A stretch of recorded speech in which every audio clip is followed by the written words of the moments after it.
ప్రయత్నంలో ఖచ్చితంగా వాళ్ళకి రైట్ ఉంటుంది, ప్రాణ రక్షణ కల్పించుకోవాల్సిన బాధ్యత వాళ్ళకి కూడా ఉంటుంది. సో ఆ సందర్భంలో జరిగినటువంటి ఎన్కౌంటర్ అని చెప్పేసి కూడా గతంలో చెప్పినటువంటి సిచ్యువేషన్. వస్తాను సార్ మీ దగ్గరికి. మోహన్ రెడ్డి గారు గుడ్ మార్నింగ్. మీ దగ్గరకు వచ్చే ముందు ఒకసారి వస్తాను.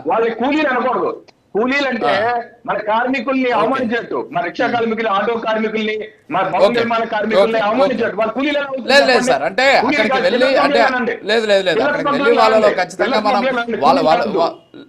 వాళ్ళలో నిన్న పవన్ కళ్యాణ్ గారు కూడా అదే అన్నారు, వాళ్ళకి ప్రత్యామ్నాయ ఉపాధి మార్గాలు చూపించాల్సిన అవసరం ఉంది, కలెక్టర్ గారితో నేను మాట్లాడి చేస్తానన్నారు.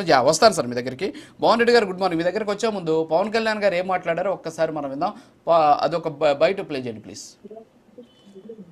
వన్ సింపుల్ వార్నింగ్ అందరికీ ఇస్తున్నాం, ముఖ్యంగా రెడ్ శాండర్స్ అందరికీ కూడా.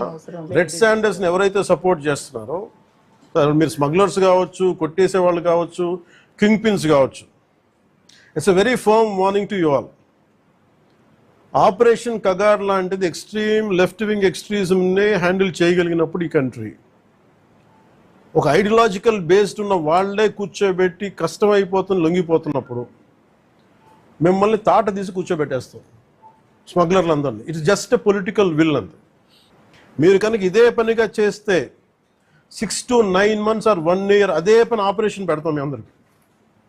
మీరు స్వచ్ఛందంగా ఆపారా మంచిది, మీరు ఆపలేదా ఒక 1 year 1.5 year ప్రత్యేకమైన special zone, special operation create చేసి మళ్ళీ రెడ్ శాండర్స్ ఎవడన్నా తిరగాలి, చెట్టు కొట్టాలంటే కూడా భయపెట్టే స్థితికి మేము తీసుకొస్తాం.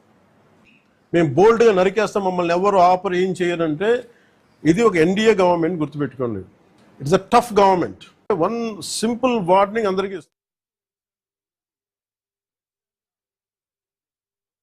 పవన్ కళ్యాణ్ గారి వాయిస్ విన్నాం. సో ఏంటి, దీన్ని ఆహ్వానిస్తున్నారా? ఎర్రచందనం స్మగ్లింగ్కి ఈ తరహా ఆపరేషన్ చేస్తామని చెప్పేసి ప్రభుత్వం ప్రకటించడం, ఒక ఉప ముఖ్యమంత్రి హెచ్చరించడం, దీన్ని ఆహ్వానిస్తున్నారా? ఎర్రచందనం స్మగ్లింగ్ని అరకట్టే దిశగా ప్రభుత్వం తీసుకుంటున్నటువంటి చర్యలు మంచివే అనేసి మీ పార్టీ భావిస్తుందా, లేకపోతే దీంట్లో కూడా ఏమైనా రాజకీయ కోణాలు ఎత్తుకేటువంటి అవకాశం ఉందా?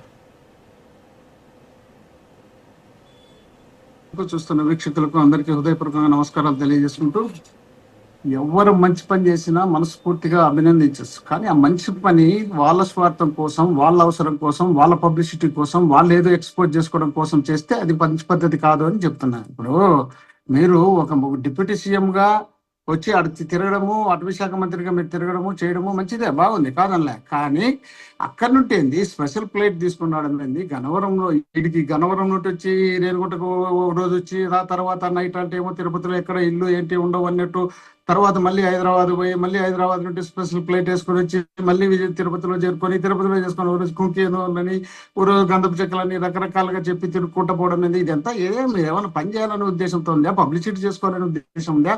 నిజంగా పని చేయాలనుకుంటే ఆ విధమైనటువంటి అవసరం లేదు కదా. మీరు ఏదేదో చెప్పుకొని ఏదేదో పబ్లిసిటీ చేసుకోవడానికి మాత్రం ప్రయత్నం చేస్తున్నారు. నిజంగా ఇప్పుడు పవన్ కళ్యాణ్ గారు ఏది మాట్లాడినా ప్రజలు నమ్మడం లేదు, దీన్ని ఎవరు సీరియస్ గా తీసుకోవడం లేదు. ఆయన నిజంగా ఈ విధమైనటువంటి ఒకేసారి ఒకే టైప్ లో ఈ విధమైనటువంటి భాషలో వచ్చి ఉంటే అతన్ని నమ్మి ఉండేవాళ్ళు. గతంలో అనేక సార్లు ఎన్నో సార్లు ఈ విధమైనటువంటి సీరియస్ యాక్షన్లు చెప్పి అవన్నీ తుస్సు అనిపించినాడు కాబట్టి దీనికి కూడా తుస్సు అనుకుంటారని ప్రజలు భావిస్తున్నారు. కాబట్టి దీన్ని సీరియస్ గా ఎవరు తీసుకుంటే పరిస్థితి లేరు. విశాఖపట్నం పోయినప్పుడు, కాకినాడ పోయినప్పుడు అక్కడ షిప్ లేకపోయి, షిప్ లో సముద్రం లేకపోయి పెద్ద త్యాగం చేసినట్టు, పెద్ద ధైర్యం చేసినట్టు, పెద్ద సినిమా హీరోలాగా పోజులు ఇచ్చి షిప్ ద షిప్ అని చెప్పి అక్కడ ఆ సీజ్ ఏం చేసినారు, ఆ షిప్ ఏమైందో, ఆ తర్వాత అక్కడ ఉన్నటువంటి మినిస్టర్ గారి బంధువు అని తెలిసిన తర్వాత ఎందుకు డ్రాప్ అయినారు వీళ్ళు. ఆంధ్రప్రదేశ్ లో కూటమి వచ్చిన తర్వాత, కూటమి రాకముందు ఇంతకుముందు 14 నుండి 19 వరకు కూటమి లేదా, ఈ రోజు మాత్రమే కూటమి ప్రభుత్వం. ఇది ఎన్డీఏ గవర్నమెంట్ ఈ రోజే ఉందా? 15 సంవత్సరాలు, దాదాపు 12 సంవత్సరాలు కావస్తుంది. వాళ్ళు అప్పటి నుండి ఉన్నారు కదా ఎన్డీఏ గవర్నమెంట్. ఇది ఒకటి సపరేట్ గవర్నమెంట్ కాదు కదా, ఈయన సపరేట్ మినిస్టర్ అంతేగాని ఇదే కొత్త గవర్నమెంట్ కాదు. ఆల్రెడీ ఇంతకుముందు చంద్రబాబు నాయుడు గారు ఉన్నారు, అప్పుడు ఉన్నప్పుడు 30 మందిని ఎన్కౌంటర్ చేయడం జరిగింది, తమిళనాడులో తిట్టడం జరిగింది, తర్వాత సంజయ్